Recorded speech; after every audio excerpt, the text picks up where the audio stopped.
initially sold for only 12 cents, it pays to hold on to your old comic books. Tree Skilling Yellow Stamp. The Tree Skilling Yellow is a Swedish postage stamp which holds the world's record auction sales price for a single postage stamp. In the 1800s, Swedish currency was known as a skilling. The normal 3 skilling stamp printed in Sweden should be green, whereas the 8 skilling stamp was printed in yellow. However, due to an unknown error in 1855, most likely because the 3 skilling plate was accidentally replaced by an 8 skilling one, the 3 skilling stamp was printed in yellow, creating the precious Tree Skilling Yellow stamp. The only known copy in existence of the Tree Skilling Yellow was discovered by a schoolboy named George Wilhelm Beekman in 1886 while going through his grandparents' attic. The stamp made headlines in 1984 when it was sold for $1.07 million. At a 1990 sale, it made over $1 million, and then in 1996, it was sold again for $2.875 million. Each successive sale meant a world record worth for a postage stamp. This also makes the stamp the most expensive item by weight in the world. Levi jeans. Levi's are synonymous with blue jeans. The story began in 1850 when a Bavarian immigrant arrived in San Francisco to try his luck in the gold rush. Hearing of the miners' need for durable pants, Strauss hired a tailor to make garments out of tanned canvas. Later, denim was substituted and copper riveting was added to pocket seams. Little did he know that he would become richer than any of the gold miners. Levi's became extremely popular for their durability and eventually their style. A pair of these original Levi's 501 jeans from more than 115 years ago went on sale in 2005 and were purchased by a Japanese collector for $60,000. While there are technically more expensive pants, these are one of a kind and cannot be recreated, making them the rarest pair of pants in the world. Double Fantasy Album. One of the most legendary and brutal murders in music is in jail to this day for the horrendous murder. Soraya Horse.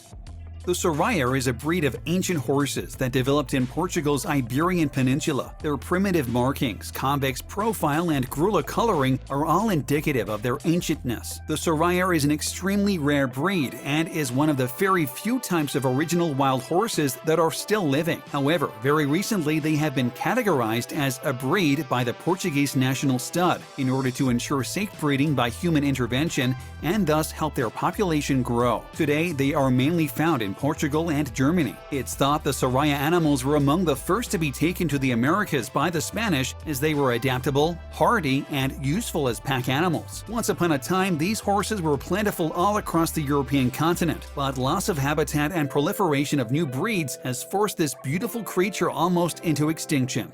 Blue Empress. It's uncommon for a piece of jewelry to set off a media storm, but that's exactly what happened in 2003 when Harrods department store in London unveiled the Blue Empress. The diamond necklace valued at around $16 million, and the shop hoped it would be sold as a Christmas present. The necklace quickly attracted a bid of $20 million. It's built around the Blue Empress, a rare blue pear-shaped diamond weighing 14 carats. The necklace in which it's set is made from 18-carat white gold and a number of smaller round white diamonds. It's among a unique collection of 11 blue diamonds mounted in settings from Los Angeles-based designer Christian C. The stone is especially valuable because colored diamonds are extremely rare, and this specimen is considered by many to be the most perfectly crafted in the world. The necklace was eventually sold to an anonymous buyer for an undisclosed amount. Bottle of wine. Even an amateur sommelier knows that wine is valued both for its taste and its history. One bottle of wine from 1787 has both in spades. The bottle was a Bordeaux, a 1787 Chateau Lafite produced by the Rothschild family's vineyards in the south of France. Publisher Malcolm Forbes in 1985 paid $160,000 for a bottle of 1787 vintage, which was believed to be from the late President Thomas Jefferson's cellar and has the initials THJ etched in the glass. Thomas Jefferson was the third president of the United States and one of the most revered of its founding fathers. A philosopher, scientist, and statesman, the aristocratic Jefferson was also an avid enophile. When he was ambassador to France, he spent much of his time visiting the vineyards of Bordeaux and Burgundy, buying wine for his own collection and on behalf of his friends back home. Ming Dynasty Vase. An old vase may seem like it's primed for the donation, but check it with an antique expert first to see if it can pay for your retirement. In one case, an ancient Chinese vase was left haphazardly on a wooden shelf and was totally uninsured. But when the couple who owned it were going through their belongings, they realized they had hit the jackpot. Dating from the 15th century, the Ming Dynasty imperial vase went for $22.6 million.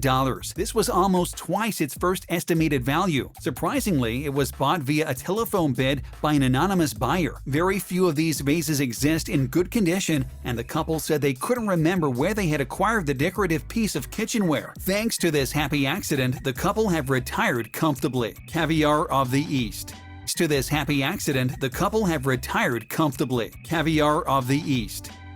Yan Wo, or bird's nest, is sometimes referred to as the caviar of the East. There are two reasons for this. They're high cost, and because this food is treasured as a delicacy. A few species of swiftlets build edible nests that are consumed by humans worldwide, and because the nests are extremely difficult to harvest, the food is extremely expensive. The Chinese believe eating these birds' nest influences lung, stomach, and kidney meridians, and improves appetite and complexion. They commonly use them to aid recuperation from debilitating illnesses because of their easily digestible glycoprotein and other nutrients. Farmed nests can cost $30 a bowl in China, but wild-caught nests generally go for $10,000 a gram.